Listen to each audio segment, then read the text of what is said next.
خدا کی شکر گزاری کرتے ہیں آپ سبوں کے لیے جو اس وقت یہاں پر ہمارے ساتھ ہیں، جو بعد میں بھی اس عبادت کا حصہ بنے. ہم پہلے پطرس کو سیکھ رہے ہیں، باب در باب اور آیت با آیت اس کی تفسیر کر رہے ہیں اور ان بلیسنگز کو، ان برکات کو حاصل کر رہے ہیں جو خدا کے پاک کلام میں ہمارے لیے موجود ہیں. فرسٹ پیٹر چیپٹر 3، پہلا پطرس اس کا 3 باب، اسے پچھلی دفعہ ہم نے سیکھنا شروع کیا اور 2 واضح حصے میں نے آپ کو اس کے بتائے. پہلا حصہ جو ہے وہ سبمیشن کے حوالے سے ہے، جو خدا کے پاک کلام میں بیویوں کے حوالے سے ہے کہ وہ اپنی اس ہائرارکی کو قبول کریں کہ اپنے شوہروں کے تابع دار ہوں، اور اس حوالے سے ہم نے گزشتہ ہفتے سیکھا. آج ہم جو اس باب کا، اس چیپٹر کا دوسرا حصہ ہے جو سفرنگ کے حوالے سے ہے، جو مسیح کی خاطر دکھ اٹھانا پڑتا ہے، نیک کام کر کے بھی دکھ اٹھانا پڑتا ہے، ان کے حوالے سے ہے. سو ہم ان باتوں کو خدا کے پاک کلام کی روشنی میں اور پاک روح کی ہدایت سے سیکھیں گے. یاد رکھیں کہ سفرنگ جو ہے، دکھ اٹھانا جو ہے، خداوند کی نام کی خاطر وہ باعث برکت ہے، وہ مبارک بادیوں میں سے بھی ہے. ہم ابھی متی میں بھی جائیں گے اور پڑھیں گے، لیکن پہلے میں ان آیتوں کو پڑھنے کے لیے کہوں گا جو اس کے 8ویں آیت سے، فرسٹ پیٹر چیپٹر 3 ورس 8 سے لے کر ہم اس کی ورس 18 تک پڑھیں گے. غرض سب کے سب یک دل اور ہمدرد ہو، برادرانہ محبت رکھو، نرم دل اور فروتن بنو، بدی کے عز بدی نہ کرو اور گالی کے بدلے گالی نہ دو، بلکہ اس کے برعکس برکت چاہو، کیونکہ تم برکت کے وارث ہونے کے لیے بلائے گئے ہو. چنانچہ جو کوئی زندگی سے خوش ہونا اور اچھے دن دیکھنا چاہے، وہ زبان کو بدی سے اور ہونٹوں کو مکر کی بات کہنے سے باز رکھے. بدی سے کنارہ کرے اور نیکی کو عمل میں لائے، صلح کا طالب ہو اور اس کی کوشش میں رہے، کیونکہ خداوند کی نظر راست بازوں کی طرف ہے اور اس کے کان ان کی دعا پر لگے ہیں، مگر بدکار خدا کی نگاہ میں ہے. اگر تم نیکی کرنے میں سرگرم ہو تو تم سے بدی کرنے والا کون ہے؟ اور اگر راست بازی کی خاطر دکھ سہو بھی تو تم مبارک ہو. نہ ان کے ڈرانے سے ڈرو، نہ گھبراؤ، بلکہ مسیح کو خداوند جان کر اپنے دلوں میں مقدس سمجھو، اور جو کوئی تم سے تمہاری امید کی وجہ دریافت کرے اس کو جواب دینے کے لیے ہر وقت مستعد رہو، مگر حلم اور خوف کے ساتھ. اور نیت بھی نیک رکھو، تاکہ جن باتوں میں تمہاری بدگوئی ہوتی ہے انہی میں وہ لوگ شرمندہ ہوں جو تمہارے مسیحی نیک چال چلن پر لان تان کرتے ہیں. کیونکہ اگر خدا کی یہی مرضی ہو کہ تم نیکی کرنے کے سبب سے دکھ اٹھاؤ تو یہ بدی کرنے کے سبب سے دکھ اٹھانے سے بہتر ہے. اس لیے کہ مسیح نے بھی، یعنی راست باز نے، ناراستوں کے لیے گناہ کے باعث ایک بار دکھ اٹھایا تاکہ ہم کو خدا کے پاس پہنچائے. وہ جسم کے اعتبار سے تو مارا گیا لیکن روح کے اعتبار سے زندہ کیا گیا. آمین. سو ایک بڑا پیسج ہے جو کہ خدا کا بندہ پطرس بڑے واضح طور پر ہمیں نیکی کرنے کے لیے، برکت کے وارث ہونے کے لیے بتا رہا ہے. میں مختلف آیات کو جو اس میں لکھی گئی ہیں آپ کے لیے ایکسپلین کرتا چلوں گا اور پھر ہم دیکھیں گے. لیکن یاد رکھیں کہ جو جسٹ ہے، جو بنیادی خیال ہے، جو مرکزی بات ہے وہ یہ ہے کہ آپ نے نیکی کرنی ہے، بدی نہیں کرنی. اور اس سفر میں، اس جرنی میں آپ کو دکھ اٹھانے پڑیں گے، کیونکہ کئی دفعہ لوگ آپ کی نیکی کے بدلے بھی آپ سے بدی کرتے ہیں. آپ میں سے بتھیرے ہیں اور ہم بھی اس بات کی گواہی دے سکتے ہیں کہ بہت سے لوگوں نے ہماری نیکی کے بدلے بھی بدی ہم سے کی، آپ کے ساتھ کی. لیکن خداوند کا بندہ کیا کہتا ہے؟ چونکہ تم برکت کے وارث ہونے کے لیے بلائے گئے ہو، اس لیے وہ 10ویں آیت سے آگے کہتا ہے کہ جو کوئی زندگی سے خوش ہونا اور اچھے دن دیکھنا چاہے وہ زبان کو بدی سے اور ہونٹوں کو مکر کی بات کہنے سے باز رکھے. زبور 34 سے خدا کا بندہ پطرس یہ کوٹ کر رہا ہے، سام 34 سے یہ کوٹ کر رہا ہے. اور جو مین بات ہے، جیسے میں نے آپ کو کہا، اگر ہم متی کی انجیل میں جائیں، میتھیوز گوسپل، اس کے چیپٹر 5 جہاں پر خداوند یسوع مسیح پہاڑی واز کر رہے ہیں، تو اس میں وہ مبارک بادیوں سے، بی ایٹیٹیوڈ سے شروع کرتے ہیں. اور اس میں جو 10ویں آیت ہے وہ بڑے واضح طور پر اس امر کی نشاندہی کرتی ہے جس کو پطرس اس باب میں سمجھا رہے ہیں۔ متی 5 باب 10ویں آیت۔ مبارک ہے وہ جو راست بازی کے سبب سے ستائے گئے ہیں، کیونکہ آسمان کی بادشاہی انہی کی ہے۔ آمین۔ اور پھر ہم نے اس میں پڑھا بھی ہے کہ 3 وجوہات ہیں کہ آپ کو انسینٹیوز ہیں کہ آپ نے اچھی بات کرنی ہے۔ وہ کہتے ہیں کہ ایک تو برکت کی خاطر، آپ کو برکت ملے گی، اور دوسری بات یہ کہ مسیح کی خاطر، کیونکہ مسیح کو آپ نے خداوند جان کر اپنے دلوں میں مقدس سمجھو، اور کچھ نہیں تو اس بات کو ذہن میں رکھو کہ سب سے بڑا انسینٹیو یہ ہے کہ اگر آپ مسیح کے لیے نہیں کر سکتے اور کلام کی خاطر یہ بات نہیں کر سکتے تو اپنی بھلائی کے لیے کہ آپ برکت چاہو، آپ آسمان کی بادشاہی میں جاؤ، آپ اس جگہ جاؤ جہاں پر خداوند یسوع المسیح گیا ہے، آسمان کی بلیسنگ میں۔ So there are lots of incentives۔ اس سے پیشتر کہ ہم ان آیات پر تفصیل میں جائیں، ایک ایسی آیت جو کہ میں نے ماریہ کو پڑھنے کے لیے ابھی نہیں کہا تھا، وہ ہم ہائی لائٹ کرتے چلیں، وہ 19ویں آیت ہے، 19ویں اور 20ویں آیت۔ ہم اس کو پہلے کور کریں گے 19th اور 20th ورس کو، اس لیے کہ وہ ایک اناملی ہے۔ اس کے حوالے سے بہت سے لوگ بہت سے سوال ذاتی حیثیت میں بھی کرتے ہیں کہ کیا بات کی جا رہی ہے، تو ہم اس کو کلیئر کرتے چلیں۔ اس کے بعد ہم ان آیات کو جو پڑھی گئی ہیں ان کو تفصیل میں سیکھیں گے، برکت پائیں گے، اور کچھ ایسے سوالات، کچھ ایسی باتیں جو آج اتفاق سے یہی بات ہم چرچ میں بھی سیکھ رہے تھے، تو ان کو بھی میں آپ کے ساتھ شیئر کروں گا۔ لیکن 19ویں اور 20ویں آیت میں لکھا ہے خداوند یسوع المسیح کی معرفت، اسی میں اس نے جا کر ان قیدی روحوں میں منادی کی جو اس اگلے زمانہ میں نافرمان تھی، جب خدا نوح کے وقت میں حمل کر کے ٹھہرا رہا تھا اور وہ کشتی تیار ہو رہی تھی جس پر سوار ہو کر تھوڑے سے آدمی یعنی 8 جانیں پانی کے وسیلہ سے بچی۔ آمین۔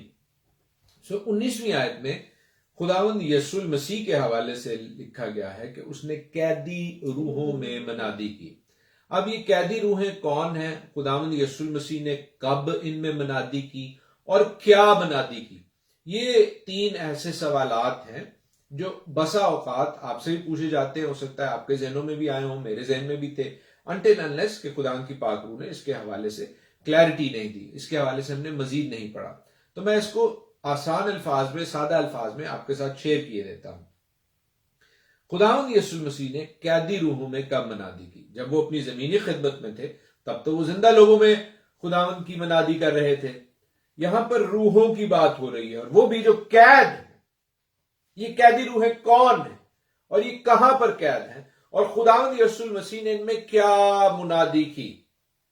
عزیزو، اس حوالے سے ہم دیکھتے ہیں کہ خداوند یسوع المسیح جب کروسیفائی کیے جاتے ہیں، مصلوب کیے جاتے ہیں، تو تب وہ عالم ارواح میں اترے۔ ہم جو نائسین کریڈ، جو کریڈ پڑھتے ہیں، جو ہم رسولوں کے معنی ایمان کا جو ہمارا اظہار ہے، جب وہ پڑھتے ہیں تو اس میں بھی ہم کہتے ہیں کہ خداوند یسوع المسیح مصلوب ہوا اور عالم ارواح میں اترا، اور پھر تیسرے دن وہ مردوں میں سے جی اٹھا۔ عالم ارواح کے 2 حصے مانے جاتے ہیں۔ ہم زیادہ ڈیٹیل میں نہیں جا رہے کیونکہ میں نے آپ کو کہا میں سادہ الفاظ میں آپ کو بتانے کی کوشش کروں گا۔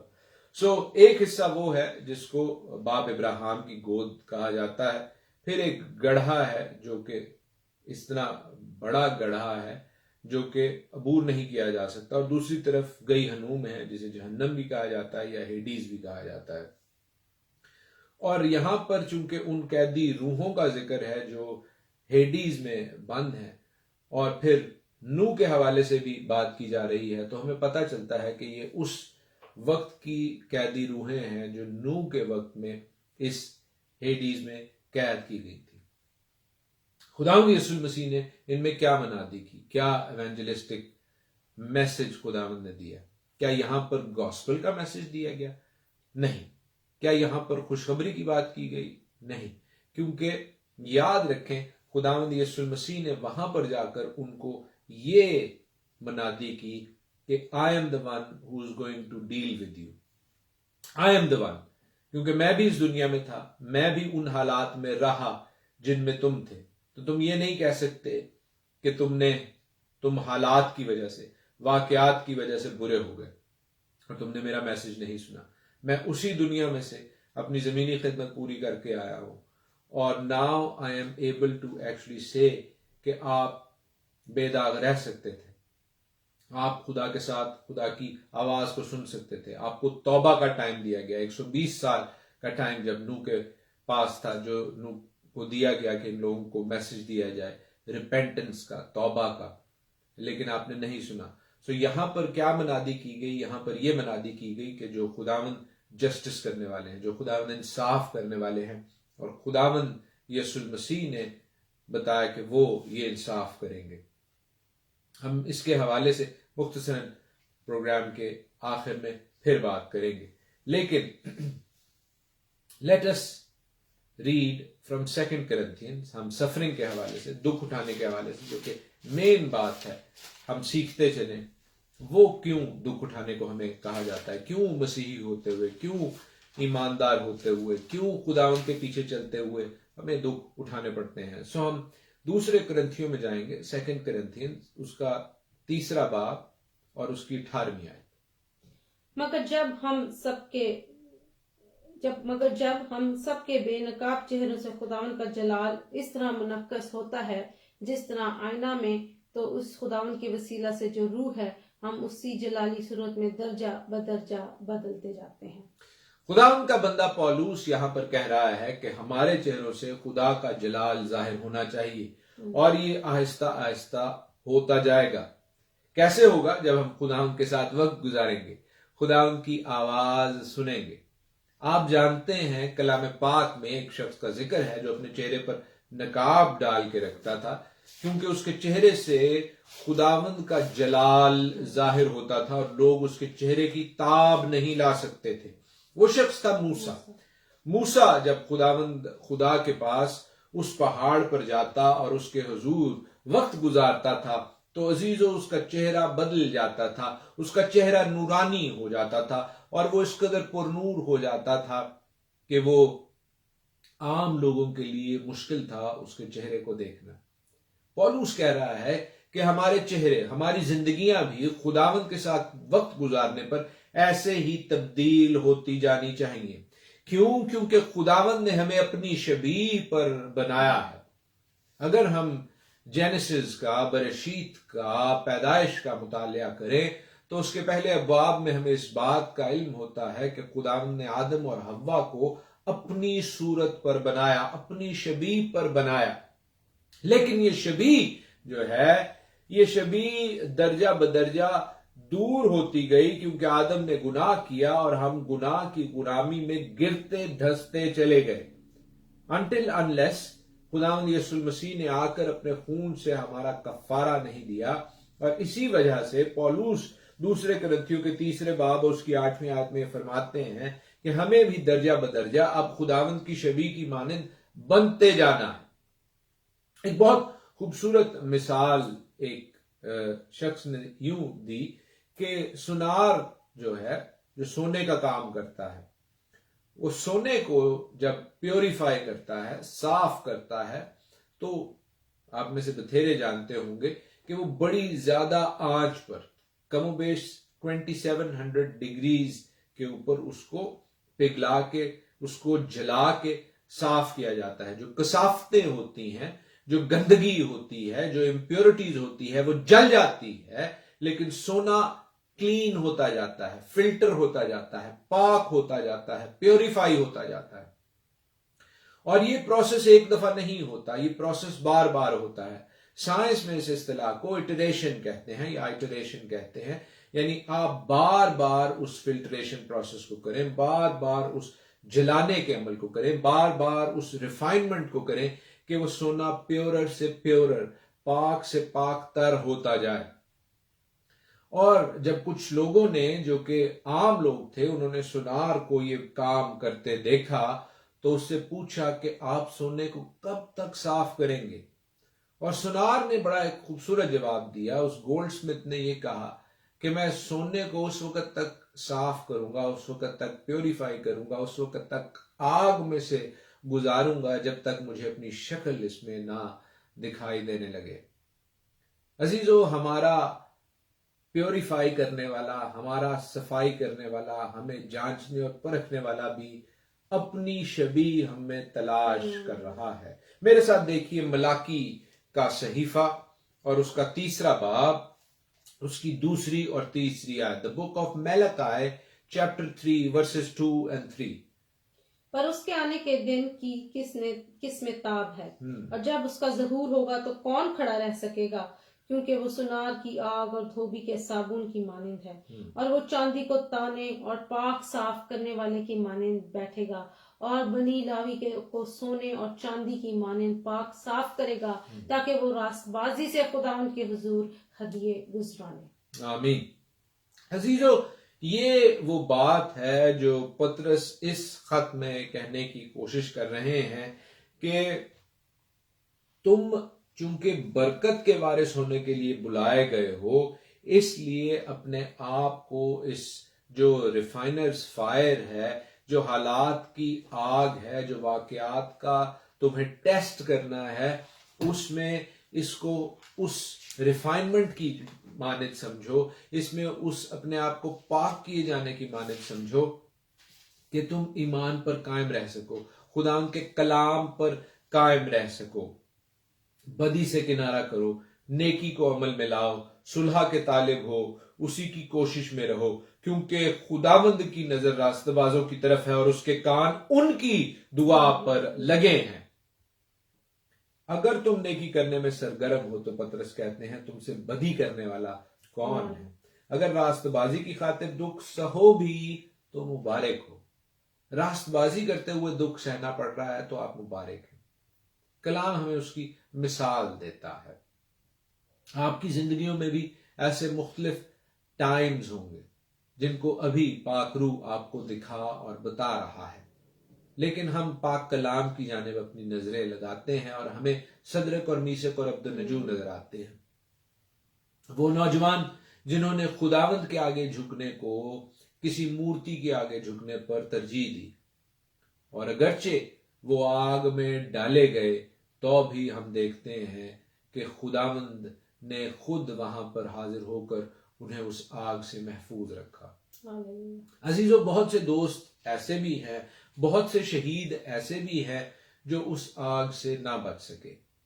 آج میں کچھ ایسے شہیدوں کے حوالے سے دوپہر میں پڑھ رہا تھا. وہ شہید جنہیں آہستہ آہستہ آگ پر جلا دیا گیا, وہ شہید جن کی بدولت آج آپ اور میں کلام پڑھنے کے قابل ہیں. ان میں ایک شہید کو تو ہم اعمال کی کتاب میں جانتے ہیں استفنس کے نام سے, جس کو پتھروں سے اس قدر مارا گیا کہ وہ مر گیا. لیکن اس شہید کے لہو کی بدولت ہم سب, آپ اور میں, اس کلیسیا کی پیداوار ہیں جو جا بجا پھیلی اور آپ تک اور مجھ تک پہنچی. اسی لیے خداوند کا بندہ ہمیں کہتا ہے کہ اگر تم ڈرائے جاتے ہو تو نہ ڈرو, گھبرائے جاتے ہو تو نہ گھبراؤ, بلکہ مسیح کو خداوند جان کر اپنے دلوں میں مقدس سمجھو جو کوئی تم سے تمہاری امید کی. کیونکہ یہ حیران کن بات ہوگی کہ آپ اپنی پریشانیوں میں بھی خداوند کی شکر گزاری کرتے ہیں, کہ آپ اپنے دکھوں میں بھی خداوند کی شکر گزاری کرتے ہیں. تو خداوند کا بندہ کہتا ہے اسے اس امید کا, یہ ہوپ جو تم میں ہے, اس امید سے انہیں بھی متعارف کراؤ کہ تم دکھوں میں بھی اگر اپنے ایمان پر قائم رہتے ہو. جیسے ہم ایوب کو دیکھتے ہیں. عزیزو, ایوب خداوند کی اس ٹیسٹنگ ٹرائل میں سے, اس ریفائنرز فائر میں سے گزرا. اس کا بزنس تباہ ہو گیا, اس کے گھرانے کے لوگ, اس کی اولاد جو ہے وہ ماری جاتی ہے, اور وہ خود بھی بیماری کا شکار ہوتا ہے. یہاں تک کہ اس کی بیوی بھی اسے کہتی ہے کہ خدا کا انکار کر اور اپنی اس بیماری سے مارا جا اور مشکل سے نکل جا, لیکن وہ اس میں بھی صبر کرتا ہے. ہم اس کے حوالے سے بھی پڑھ سکتے ہیں, لیکن چونکہ وقت کی کمی ہے, I'm sure کہ آپ ایوب کے کتاب سے واقف ہیں. جوب 23 کو آپ جب پڑھیں گے تو آپ جانیں گے کہ وہ شخص کس طرح اپنے دکھوں میں بھی خداوند پر ثابت قدم رہا. ہم دانیل کے حوالے سے جانتے ہیں کہ اس پر بھی مصیبتیں آئیں، یہاں تک کہ اسے شیروں کی ماند میں ڈال دیا گیا۔ وہ تو شیروں کی ماند سے بچ نکلا، لیکن بتھیرے ایسے ہیں عزیزو جو رومن شیروں، بھوکے شیروں کے آگے ڈالے گئے اور ان کی زندگیاں خداوند کے نام شہادت کا رتبہ پانے کے لائق ٹھہری۔ ہم ان سبوں کے لیے خداوند کی شکر گزاری کرتے ہیں، آپ کے لیے خداوند کی شکر گزاری کرتے ہیں کہ آپ بھی ایمان پر قائم ہیں۔ لیکن اگر کبھی ہمیں اس ایسی سچویشن میں جب ہم اچھی بات کرتے ہیں اور ہمیں دکھ اٹھانا پڑتا ہے، خداوند کے کلام کی بات کرتے ہیں اور ہمیں دکھ اٹھانا پڑتا ہے، کوئی بھی پرابلم اٹھانی پڑے، تو ہمیں یسوع المسیح کی جانب تکنا ہے، اس صلیب کی جانب تکنا ہے جہاں پر خداوند یسوع المسیح نے اپنے ستانے والوں کی معرفت کہا کہ اے باپ ان کو معاف کر کیونکہ یہ جانتے نہیں کہ یہ کیا کرتے ہیں۔ یاد رکھیے یسوع المسیح جب اس دنیا میں تھے اور جب وہ جانے والے تھے تو متی کے 25ویں باب میں، میتھیوز گاسپل چیپٹر 25 میں ہم دیکھتے ہیں کہ وہ اپنے شاگردوں کو تیار کر رہے ہیں ان آخری ایام کے لیے، ان اینڈ ٹائمز کے لیے، اور وہ کچھ پیرابلز، کچھ تماثیل جو ہیں وہ شیئر کرتے ہیں۔ متی کا 26واں باب 26 چیپٹر خداوند یسوع المسیح کی مصلوبیت کے حوالے سے ہے، اس کے پکڑوائے جانے والے کے حوالے سے ہے، لیکن 25ویں باب میں وہ اپنے شاگردوں کو تیار کر رہے ہیں، اور اس چیپٹر میں ہمیں ان 10 کنواریوں کی تمثیل ملتی ہے جو کہ اپنی مشلیں لے کر دلہا کے استقبال کو نکلتی ہیں۔ عزیزو، یہ وہ وقت ہے جو خداوند یسوع المسیح ہمیں بتا رہے ہیں کہ ہم بھی اس وقت میں موجود ہیں۔ پطرس بھی ہمیں یہی بتانے کی کوشش کر رہے ہیں کہ اینڈ ٹائمز ہیں، آخری ایام ہیں، اور آپ کو نیکی کرنی ہے، چاہے بدی کے عوض ہی نیکی کیوں نہ کرنی پڑے۔ آپ کو نیکی کرنی ہے، آپ کو راست بازی کی خاطر دکھ اٹھانے ہیں۔ اور ایسی سچویشن میں یہ 10 کنواریوں کی جو تمثیل ہے یہ بڑی موزوں ہے۔ کیوں موزوں ہے؟ کیوں یہ اپروپریٹ ہے؟ اس لیے کہ ہم نے اس تمثیل کو مختلف پیراؤں میں دیکھا اور سیکھا ہے، لیکن آج ہم اسے اس سچویشن میں، اس کانٹیکسٹ میں دیکھتے ہیں کہ وقت نزدیک ہے، دلہا یعنی ہمارا منجی یسوع المسیح آنے والا ہے، وہ منجی، وہ دلہا جس نے اپنی دلہن کے لیے اپنی جان دی۔ یاد رکھیں کہ ہم نے اس باب کے 1 پیٹر چیپٹر 3 کے پہلے باب میں اس بات کو دیکھا اور سیکھا کہ کس طرح خواتین کو، بیویوں کو اپنے خاوندوں کی عزت، ان کی تابعداری کے حوالے سے کہا گیا ہے، اور ساتھ ہی ساتھ مردوں کو بھی یہ کہا گیا ہے کہ وہ اپنی بیویوں سے محبت رکھیں۔ کیسی محبت؟ جیسی مسیح نے کلیسیا سے کی، کہ اس نے اپنی جان بھی اپنی دلہن کے واسطے صلیب پر قربان کر دی۔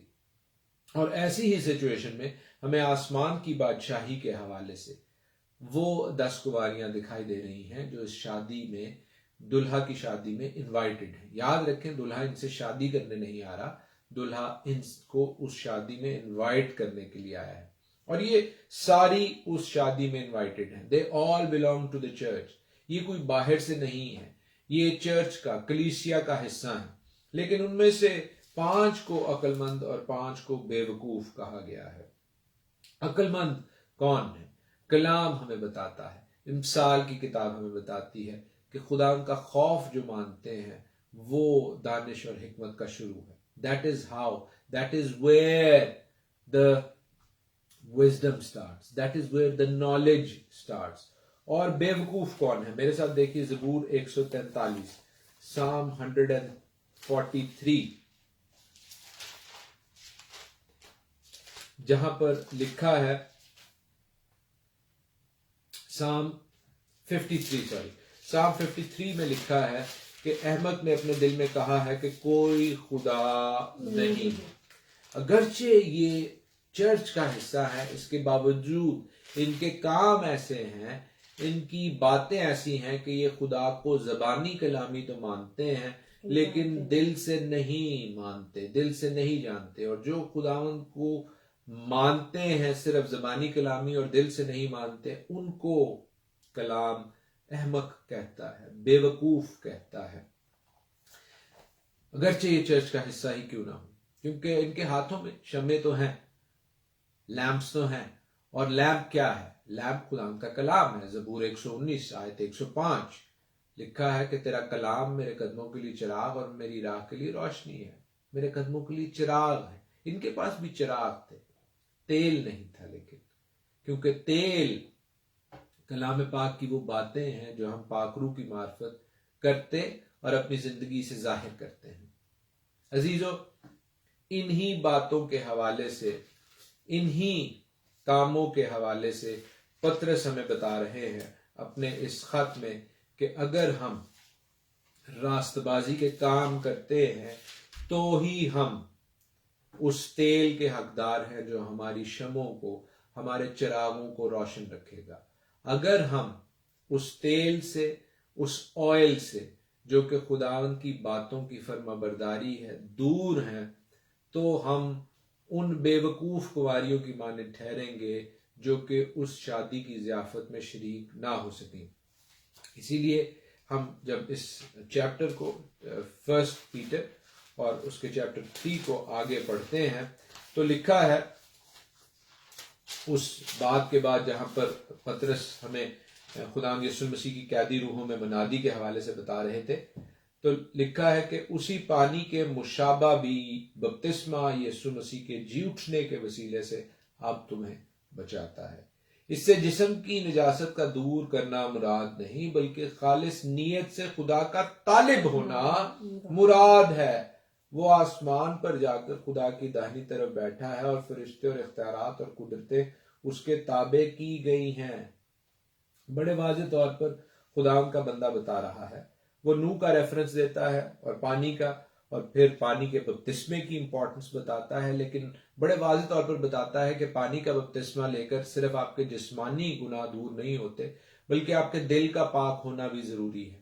اگر آپ کا دل ویسا ہے تو پھر اس پانی کے بپتسمے کا کوئی مقصد نہیں ہے. وہ کہتا ہے اسے جسم کی نجاست کا دور کرنا مراد نہیں بلکہ خالص نیت سے خدا کا طالب ہونا مراد ہے. ان عقل مند کنواریوں کی مانند بنے عزیزو جو کہ خداوند کے کلام کو، خداوند کی آواز کو مانتے ہیں، کیونکہ خداوند یسوع مسیح کے پاس اختیار ہے. وہ آسمان پر خدا کی داہنی طرف بیٹھا ہے اور فرشتے، اختیارات، قدرتیں اس کے تابع کی گئی ہیں تاکہ وہ آپ کو برکت بخشے. خداوند اپنے پاک کلام کے وسیلہ سے آپ کو برکت بخشے. خداوند آپ کے ساتھ ہو. آمین. خداوند کی تعریف، خداوند کی تمجید، خداوند کی بزرگی گائیں گے. شمع جلائے رکھنا، یسوع آنے والا ہے. ہاللیلویہ.